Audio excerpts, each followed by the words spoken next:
বিএনপির যুগ্ম মহাসচিব ও সুপ্রিম কোর্ট বার অ্যাসোসিয়েশনের নবনির্বাচিত সভাপতি barrister M Mahbub Uddin খোকনকে BNP সমর্থিত বাংলাদেশ জাতীয়তাবাদী আইনজীবী ফোরামের সিনিয়র সহসভাপতির পদ থেকে অব্যাহতি দেওয়া হয়েছে।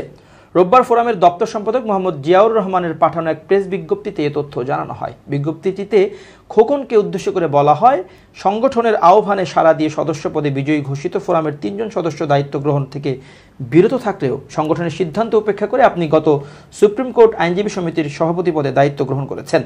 আপনি একই দিন সরকারি গোয়েন্দা সংস্থার সদস্যদের সক্রিয় উপস্থিতিতে এক মতবিনিময় সভার মাধ্যমে বিগত 7 জানুয়ারি অবৈধ সরকারের ডামি নির্বাচনে অংশগ্রহণকারী 3 জন এমপি প্রার্থী ও বিএনএম নেতা, তৃণমূল, বিএনপি দল থেকে বহিষ্কৃত ও দলছুট কতিপয় সদস্যকে দিয়ে দল ও এর দায়িত্বশীল নেতৃবৃন্দ সম্পর্কে বিশদাগার করিয়েছেন।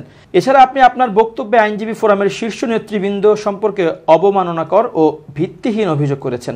দলীয় সিদ্ধান্ত মানবেন না বলে ঘোষণা করেছেন।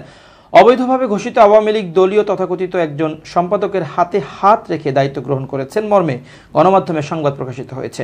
বিজ্ঞপ্তিতে আরও বলা হয়, উদ্ভূত পরিস্থিতিতে গত 6 এপ্রিল বিএনপি চেয়ারপারসনের গুলশানস্থ কার্যালয়ে বাংলাদেশ জাতীয়তাবাদী আইনজীবী ফোরামের কেন্দ্রীয় কমিটি, উপদেষ্টা মণ্ডলী ও সুপ্রিম কোর্ট আইনজীবী সমিতির সাবেক সভাপতি সম্পাদকদের এক জরুরি সভা অনুষ্ঠিত হয়। সভায় বিস্তারিত আলোচনা শেষে আপনি বাংলাদেশ জাতীয়তাবাদী আইনজীবী ফোরাম কেন্দ্রীয় কমিটির সিনিয়র সহসভাপতি হিসেবে আপনার এহেন কার্যক্রমকে দলীয় চরম শৃঙ্খলা পরিপন্থী হিসেবে গণ্য করে সর্বসম্মতভাবে আপনাকে বাংলাদেশ জাতীয়তাবাদী আইনজীবী ফোরাম কেন্দ্রীয় কমিটির সিনিয়র সহসভাপতির পদ থেকে অব্যাহতি প্রদান করার সিদ্ধান্ত গৃহীত হয়েছে।